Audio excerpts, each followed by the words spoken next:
The surveillance screens showed her own bedroom at 3:47 a.m. Her breathing, the flutter of her eyelids behind closed lids, the precise moment her heart rate spiked. But Megan Ellis wasn't watching. She was about to stop being watched forever. 13 hours earlier, the rain had been falling in sheets against her black leather boots as she approached the front door. The wet porch planks creaked beneath her heels. Megan's jaw was tight from the day. Parent conferences that spiraled into arguments, a student's crisis call she'd talked down just before sunset. She was thinking about tea, about the mindless scroll of her phone before sleep, when her eyes caught it, a box. Square, brown, cardboard, sitting directly in front of her door like an offering or an accusation. No shipping label, no return address. The rain hammered the roof. A distant dog barked somewhere in the neighborhood. The streetlights reflected in the puddles around her, wavering, uncertain. Megan stopped. Her gloved hand, beige wool, fitted, reached down. Her fingers twitched as they gripped the side of the box. The cardboard was damp. The surface was bare. Nothing marked it except age and the weather. She picked it up. Lighter than expected. Inside her kitchen, under the fluorescent hum, Megan used a silver paring knife to slice through the packing tape. The blade made a sharp, biting sound against the adhesive, cutting cleanly through the seal. She pulled the flaps open. A vintage metal 8mm film reel sat nestled in crumpled newspaper. Brown film strips spilled out like dead vines, tangled and fragile. A white sticker on the reel read, "Project Mendel, Session 4. Megan's breath caught. She didn't recognize it. She'd never ordered this. The film looked ancient, decades old at minimum. Underneath the reel, her fingers found something else. Yellowed notebook paper, folded twice. She unfolded it carefully. A list of names. 10 names. Student names. Names she recognized from the school. Some graduated years ago, some still in the district. Her stomach tightened as her eyes traveled down. Her own name. At the bottom, highlighted in neon pink. The projector was old. Bell and Howell. She'd found it in her garage 6 months ago during a frantic search for a folding table for a garage sale. She'd kept it because it looked vintage, authentic, like something from a horror film. Now it sat on her coffee table, its dusty bulk somehow menacing in the darkness of her living room. Megan's fingers moved quickly, threading the film through the spools. The projector bulb flickered, then held steady, casting a yellow beam across the wall. Dust motes danced in the light like trapped insects. The film began to move. The image appeared, grainy, black and white, scratched with age. A small, windowless room materialized on her wall. A student sat at a desk, crying. The camera was too close, invasive. The child's face filled the frame, eyes swollen, nose running. Dr. Aris stepped into the shot. The school principal, the man who gave speeches about holistic development at assemblies. He stood over the student, holding something small and black in his hand, a device of some kind. He pressed it against the child's temple. The student's crying stopped. The expression on the child's face smoothed out like water settling. Megan's mouth had gone dry. The scene cut, raw and sudden. Now the footage showed the locker room at Jefferson High. Coach Miller. The lighting was different here, fluorescent and harsh. He was speaking to a boy, but the boy's eyes were glazed. The head nodding, rhythmic, empty. Miller held a silver pen. He was clicking it, over and over. Click, click, click. The sound echoed through her living room, as if the pen was clicking in her own skull. The projection seemed to pulse with each click. Then the camera panned. A slow, deliberate movement. It showed a monitor. On that monitor, Megan's office. 3 years ago. She knew it immediately. The framed prints on the wall behind her desk, the lamp she'd bought at Target. And there she was, sitting in her chair, crying.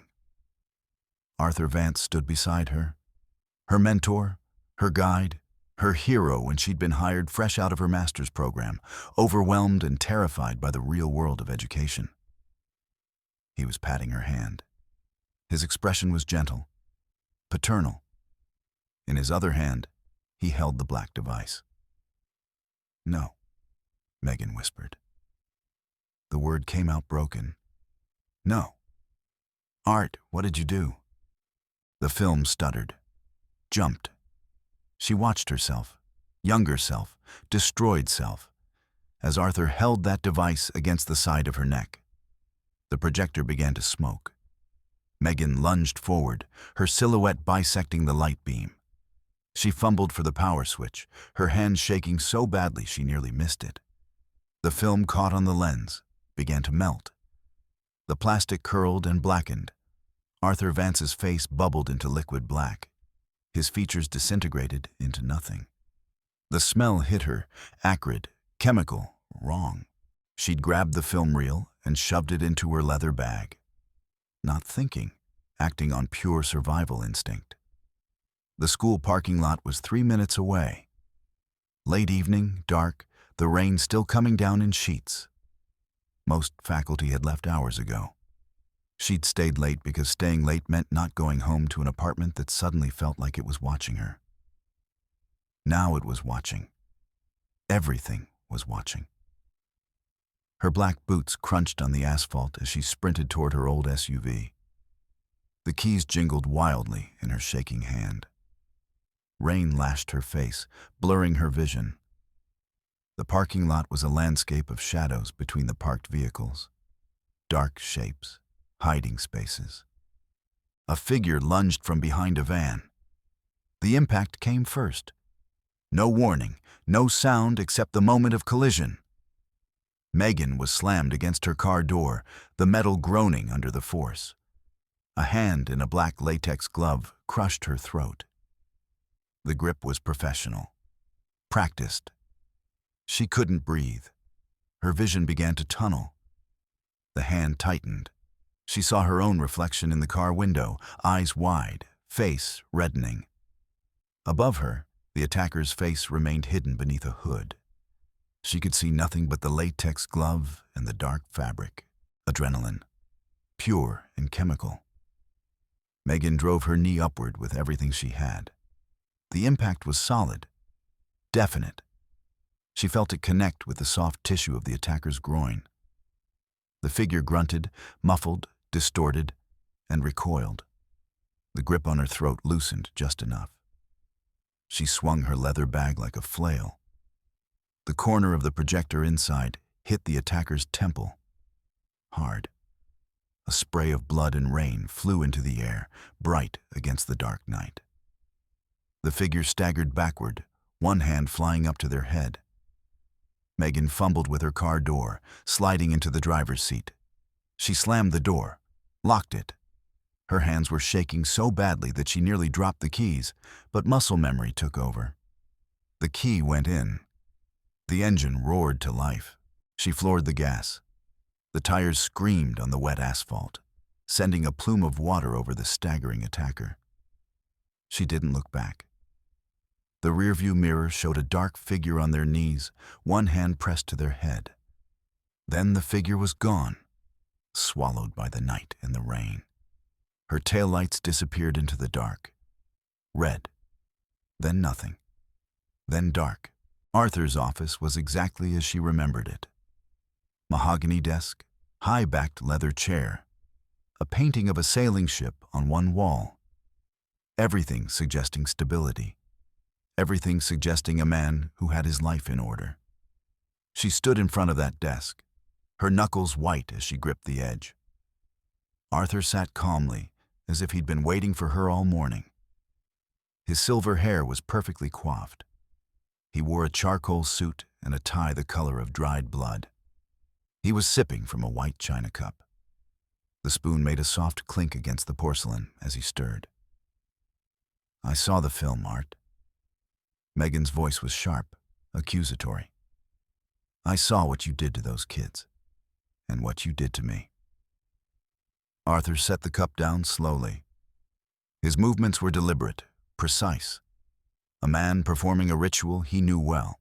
He reached into a drawer and pulled out a tablet. He slid it across the desk toward her. The screen showed a GPS map. A blinking red dot sat directly over her house, over what looked like the layout of her bedroom. The precision was absolute. "We aren't hurting them, Megan," Arthur said. His voice was soft, paternal, the voice of a man who'd spent the last decade training her to trust him. "We are optimizing them. You're our greatest success." Megan's eyes darted to the clock on the wall. The second hand ticked loudly. 12, 1, 2.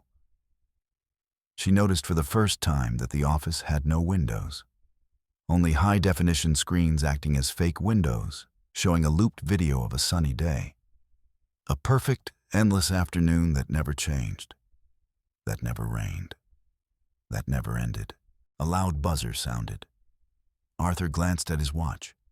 He stood up, his frame looming over her, his shadow stretching across the desk like something alive. He wasn't the kind mentor anymore. He was a warden, a keeper, something that wore the skin of the man she'd admired for years. Megan's hand reached for her phone in her pocket. It was gone. Empty space where she'd felt it an hour ago. She felt nothing but air and the lining of her jacket. Arthur held up her black iPhone.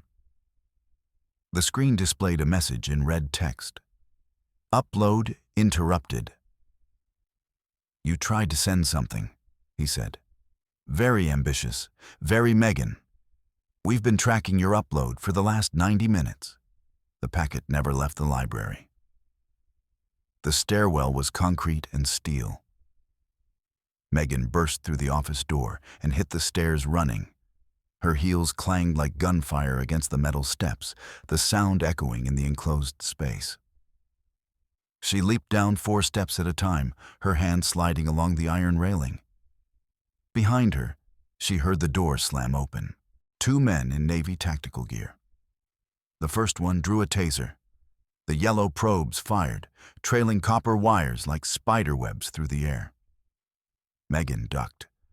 The wires hissed over her head, connecting with the metal railing. Electricity arced and sparked.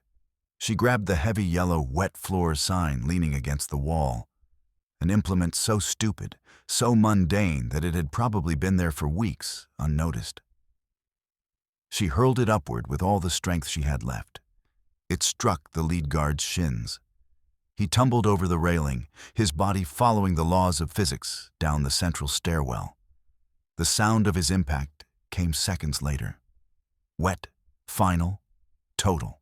Megan reached the bottom landing and slammed her shoulder into the fire exit bar. The door resisted, heavy, sealed.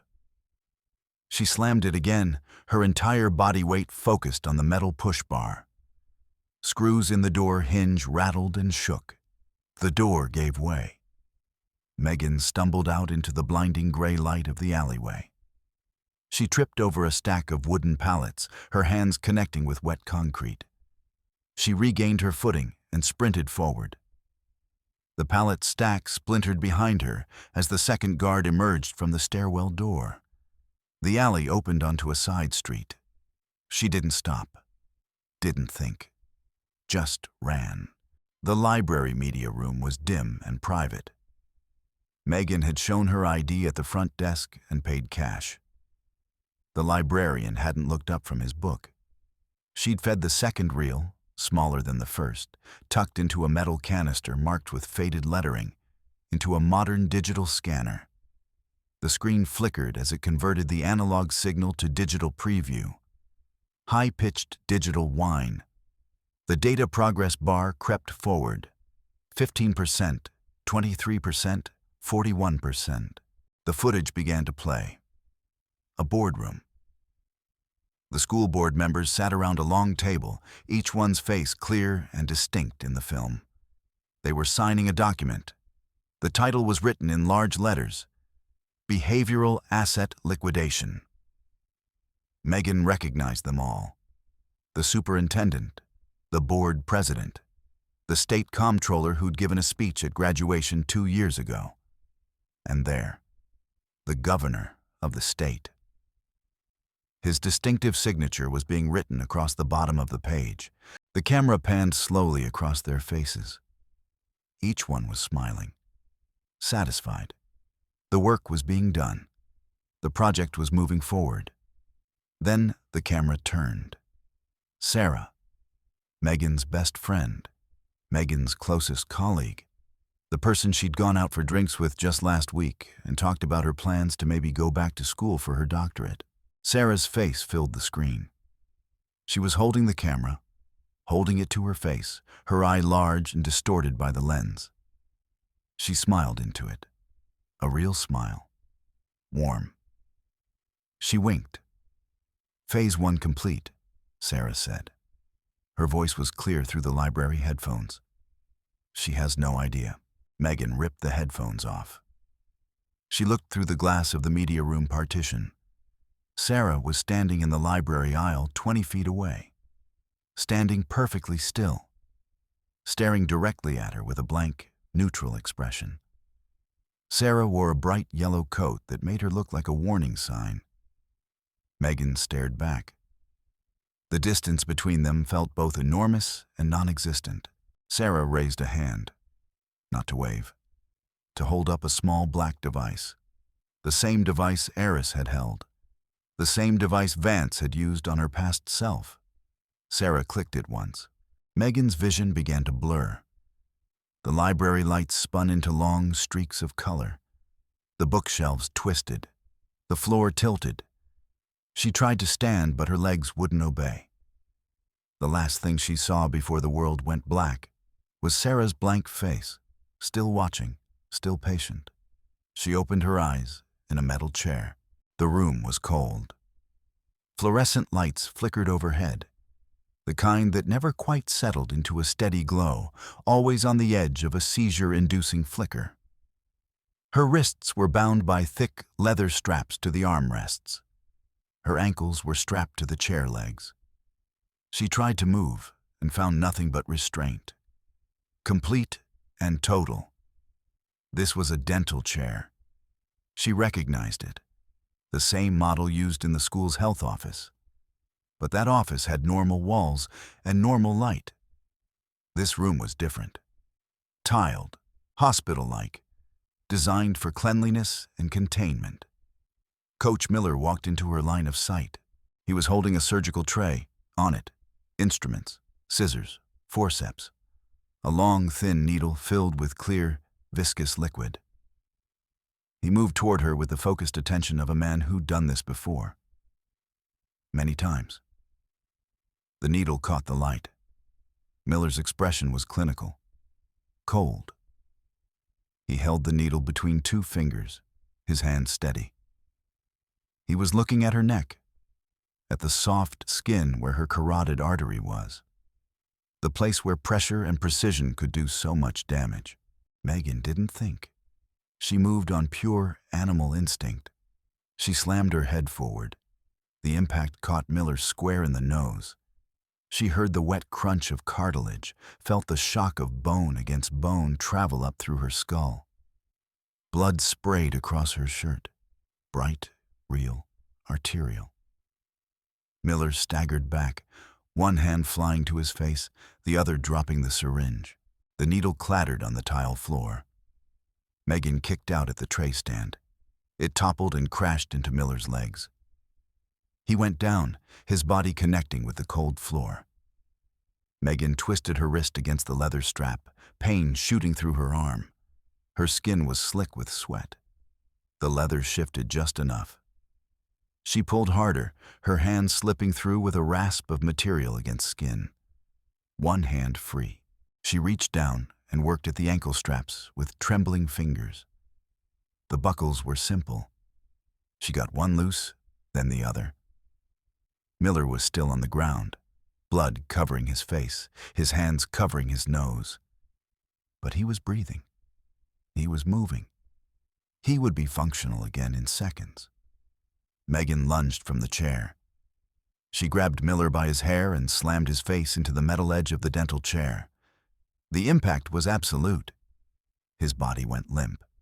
He slid to the floor like wet laundry. Blood pooled beneath his head, spreading slowly across the tiles. Megan stood over him, chest heaving. She was holding the surgical tray like a weapon. Her hands were shaking. Her breath came in ragged gasps. She could feel her own heartbeat in her temples, her throat, her wrists. She was alive. She was moving. She was free. The dark room was filled with the blue glow of 50 monitors. Every monitor showed a different angle of her life. Her kitchen. The angle was from inside her own house, through a camera mounted somewhere she'd never seen. Her bedroom. The angle was from the closet. Her driveway. The angle was from inside the car across the street. Her high school office. The angle was from the corner, high up near the ceiling, hidden behind a smoke detector. Blue light reflecting in her eyes. The collection was comprehensive. It was obsessive. It was the work of people who'd made a study of her, the way entomologists study insects. Every room, every hour, the footage playing on a loop, moments from her life repeating endlessly like a person trapped in purgatory. Megan moved from monitor to monitor, and the monitors showed her moving from monitor to monitor. She was watching herself being watched, and the recursion made her knees buckle. One screen showed the moment the package arrived. She could see herself on the porch, discovering the box.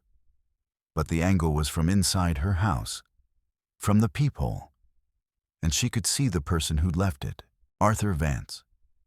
Younger than he appeared now, but unmistakably him. He was smiling at the camera before he left, pleased with himself. Megan found a desk in the corner of the observation hub. A ledger sat on it, leather-bound, old. She opened it. Entries. Detailed, handwritten entries.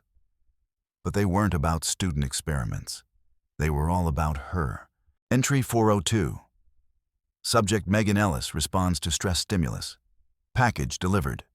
Observe reaction to mentor betrayal. Entry 403. Subject's attempted data upload successfully intercepted. No external communication possible. Continue isolation protocol. Entry 404. Subject secured in medical facility. Proceeding with Phase 2 integration. Megan's voice, when it came, was hollow. I'm not the counselor. I'm the student. She looked up at the largest monitor, the central screen. It displayed a live feed. The room she was currently standing in, from multiple angles simultaneously. She could see herself from behind, her shoulders tensed, her fists clenched. In the corner of the screen, a timer was counting down. Rado 59, Rado 58, Rado 57. A countdown to something. The end of something. The beginning of something else. She heard the heavy thud of the steel door locking behind her. Magnetic locks engaged with a distinct, final clack-clack. The sound of sealing, the sound of closure. She was trapped inside her own observation hub. The watcher had become the watched. The watched had become the caged. Megan hurled her stolen tray at the glass of the central monitor. It cracked, but didn't break. The glass spiderwebbed from the impact point, but held firm. She collapsed to her knees, surrounded by the screens of her own life. Blue light everywhere. Blue light drowning her out, replacing the color of the world with something cold and algorithmic. Arthur's voice came through the hidden speakers. On every monitor, the images of her life vanished. Her kitchen went dark, her bedroom went dark, her driveway went dark. One by one, the feeds cut to black. Then they all came back at once, all 50 monitors showing the same image.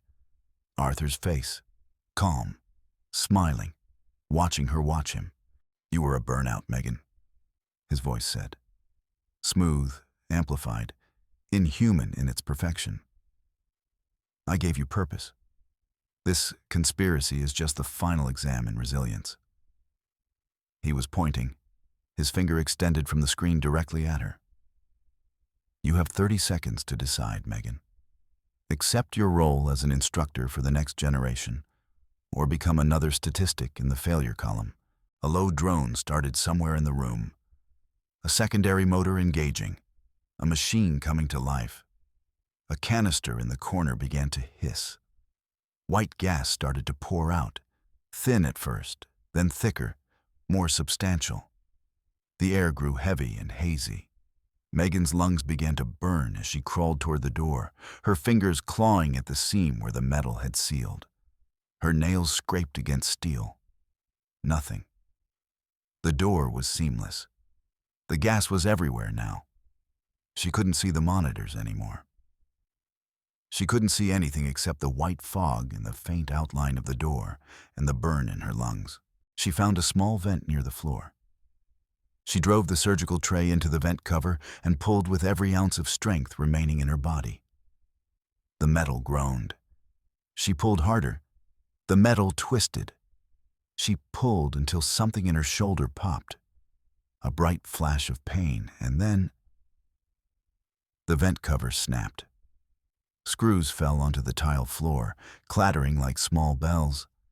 A dark shaft opened before her. Megan crawled into it, pulling her body through the opening. The gas was thinner here. She could breathe, just barely. She could move. She crawled deeper into the darkness. The shaft went down. She dropped from the vent into a pristine white room. The transition was absolute. From concrete darkness to hospital sterility. Every surface was white.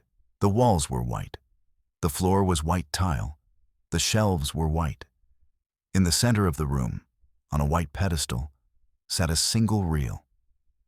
This one was gold-colored, not like the worn and dusty reels she'd seen before. This one gleamed. The label read, "Project Mendel, Origin." Megan grabbed it. Her hands were shaking. She looked around the vault for a projector. There, a high-end digital viewer, sleek and modern. She slammed the reel into the slot. The machine hummed to life. The screen flickered. The date appeared in the corner, August 14th, 1999. The footage showed a laboratory, not the school, somewhere else, somewhere older. The image was grainy, low resolution, but the sound was clear. A young Arthur Vance filled the screen. He was holding a baby. The baby was small, pink, newborn. Its eyes were barely open. One of its small fists was visible. And on that fist, on the wrist, there was a birthmark. A dark mark against the pale skin. Distinctive. Specific. Identical to the mark on Megan's left wrist. Arthur looked directly at the camera. He was smiling. Proud. "Her name is Megan," he said. His voice was clinical, without inflection. "She is our first synthetic conscience, built to specifications, grown in vitro, accelerated development. We will see if she can feel." The baby shifted in his arms. Megan looked at her own wrist. The birthmark was still there, had always been there. She'd never questioned it. It was part of her identity, the thing that made her her. She touched the skin. It was warm. It was real. Or it had always been real. Or real meant something different now. The vault door opened. Arthur Vance stood in the doorway. But he wasn't alone. Behind him, standing in perfect formation, were 6 Megan Ellises. 6 identical versions of her face. 6 identical bodies dressed in counselor attire. 6 pairs of eyes that blinked in perfect synchronization, and in each eye, a blue light was blinking with mechanical precision. Synchronized breathing. Synchronized. Synchronized. Synchronized. They were all looking at her with expressions of patient neutrality. Megan didn't scream. She laughed. The sound echoed in the white room, high and strange and wrong. She ripped the film from the gold reel, spooling it through her fingers like a web of destruction. The film was fragile, old. It came apart easily. She kicked over a canister of high-grade alcohol cleaner meant for the films, the industrial kind, flammable, kept on a shelf specifically because the material was precious. The liquid spilled across the white floor, spreading like blood. Arthur lunged for her. Megan was faster. She'd learned something in the chair, something in the gas, something in the darkness of the vent. Her body moved with precision that shouldn't have been possible. She grabbed a shard of the broken digital viewer and slashed it across Arthur's arm. The blood that came out was real. Red. Human. It painted a line across his white suit, then dripped onto the white floor.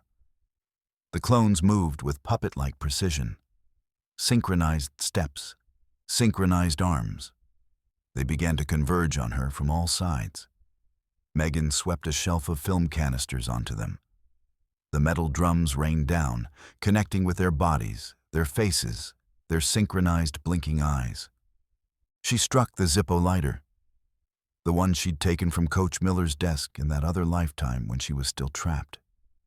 The flame was small, a tiny, dancing orange spark. She held it up and watched the light reflect in her own eye. The blue light was still there, still blinking, still present. She dropped the lighter. The room exploded into fire. The nitrate film caught first, decades old, chemically unstable, designed to burn. The fire raced up the shelves like something alive, like something hungry. The alcohol cleaner ignited in a chain reaction. The canisters began to explode, one after another, sending fragments of metal and burning plastic and burning paper into the air. Arthur screamed. The sound was human. Pure animal terror. His records, all the documentation, all the evidence, all the truth of what he'd done, caught fire. The flames consumed them. Black smoke billowed up toward the ceiling vents. The clones stood motionless in the heat, their bodies beginning to char, their synchronized breathing stopping abruptly. Megan stood in the center of the inferno.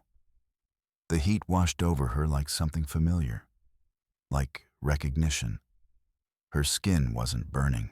The administration wing collapsed in a plume of sparks as Megan walked across the cool grass of the football field. She was moving away from the heat, toward the open sky. Behind her, the building that had contained everything, all the evidence, all the clones, all the machinery of control, was becoming ash.